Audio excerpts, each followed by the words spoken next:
and getting pushed back into his base. He does not really have detection anywhere that I can spot. So these Banshees, oh, there's the observer right there, my fault, but these Banshees are going down fairly fast. Ramp is force fielded to prevent all these guys from coming up the ramp there and ending this game. This is a lot of SCVs. It's something to really be feared. I know SCVs don't do a lot of attack, but if you have a meat shield of SCVs in front of you trying to take damage, especially from Stalkers and Immortals who do such little damage to SCVs, you're going to be in business. Now these sentries have a ton of force fields remaining, so we'll see how long he can hold off this all-in. This is really unusual. I'm not sure what prompted the Terran to go in for this all-in, or if he's just experimenting with builds.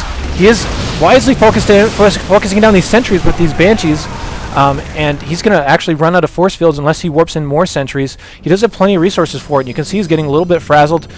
This expansion up here looks like it's mining just a little bit on the minimap. More force fields going off. He's losing way too many Marines to this engagement. And this is the beauty of being Protoss, is you need these force fields in this game to survive. Otherwise, these Marines and SCVs walk up and just kill you without any contest. More force fields being laid down on the ramp. You have to wonder how long he's going to buy time for this. And I'm not sure if this is really wise of the Terran player to just be standing around on this ramp and wasting time. Of course, he is all in, so he doesn't have a lot of choice. Good force fields to pin a whole bunch of SCVs right here.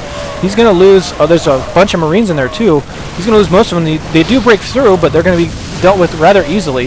This Protoss player is doing a really nice job of keeping force fields on the ramp. He does squish a whole bunch of units in here again, so those are going to be free kills. And now the Protoss player's number really outnumbers... Or rather, the Protoss' army really outnumbers the forces that the Terran is showing right now. The Terran is going to back off with just a handful of SCVs left over. If we take a look at the income tab, the workers are now going to be 45 to 14 in favor of the Protoss player. So that was a really weird choice to go all in like that. I'm not sure that he really should have done anything like that, or if he's really working on timings or whatever. He also didn't salvage his bunker, so I don't know. I'm not sure why you'd go all in and bring all your SCVs and know that you're going to not be able to bust up this ramp with any sort of competent force fields. But I was almost wondering if he was expecting an expansion to be laid down here. So now we see that Ninja expansion coming into play and possibly changing this game for the better for the Protoss player. There's another expansion going down on the natural of this Ninja. So the Protoss player just gradually moving further and further away from the Terran player. I don't know how Parkis is going to be able to recover from this because he's so far behind now. He's down by 30 workers. He can't possibly hope that he's going to be able to out-macro his opponent by now. So we're likely going to see... Parkis actually doesn't realize that he has a Ninja expansion. And we're probably going to have it revealed to him that he is actually on almost 3 bases now as this comes up. So that's one of the benefits of going for this Ninja expansion just completely out of the way, is it's usually not going to get scouted in all likelihood. And he actually doesn't even believe him that it's on that side. So pretty funny exchange here from these two players. I'm not really sure what he's building up for. He says to watch the replay like we are. And yeah, this game is basically just going to tick down until there's basically nothing left. Only a few more Banshees on the field that he can actually produce off of these. These minerals are almost mined out. Calling down a mule in order to get resources.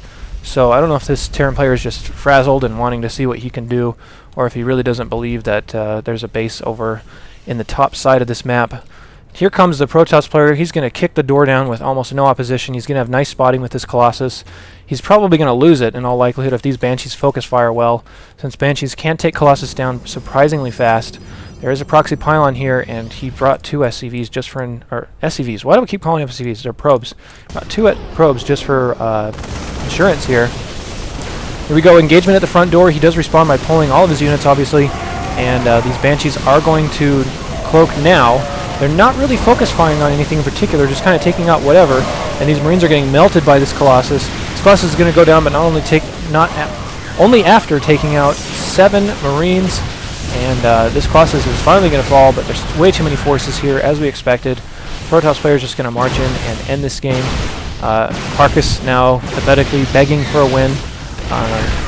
We'll just go ahead and say that he's going to lose this game. We'll just pause it right here. I believe there is just a little bit left on it. Yeah, there's like 3 minutes left, but there's essentially nothing that's going to be going on other than just chatter back and forth. So, weird game. I've never seen anybody go for this 3 starport build straight into an all-in, pulling every single SCV and obviously just getting cramped up in this ramp right here. And like I said, this is in Masters League, so these aren't just a couple of chump players just kind of screwing around. I'm not sure if he thought that would be a legitimate strategy, or I'm also not sure if he thought he could win because he believed the Protoss player was still on one base, and for all we know, he still does believe that. If he did have an expansion here, I could see this working a lot better because he would knock him down to just one base, but even still, usually if you're aiming to take out an expansion, that's only to get an expansion of your own, which he never even tried for, and we're now at 20 minutes into the game. So I guess lesson 2, all you newer players out there, number 1, ninjaing expansions can have very good benefits, especially against races that aren't known for roaming around the map to scout or waste scans to scout. Secondly, if you're going to go all in, have a purpose, or rather if you're going to, well, number 1, if you're going to go all in, at least you should know that it has a really high likelihood of winning. And secondly, if you don't see an expansion here on the opponent's natural, go ahead and look around at the other expansions if you're really suspicious of their unit count or production. And also get an expansion earlier. This Terran player had expanded off of these Banshees. He had complete map control. There wasn't really any way the Protoss player was going to move out. As long as there were so many Banshees on the field, they could get some pretty easy kills by like perching in certain areas, and he could pick off some Colossus coming down. He did pick off some somewhat vital tech at that point in the game, but then didn't do anything behind it. So it kind of just felt like he was just whatevering it, and he lost because of it. So if you guys enjoyed that game, that was definitely unusual, so leave any comments down below. I will answer any things you guys would like to address within this game. Take a look out for more community replays, and if you have your own, go ahead and upload them to any Starcraft replay site and send them to a message to this account. I'll cast them and I will post them if they are interesting games. So take it easy, and we'll see you guys next time.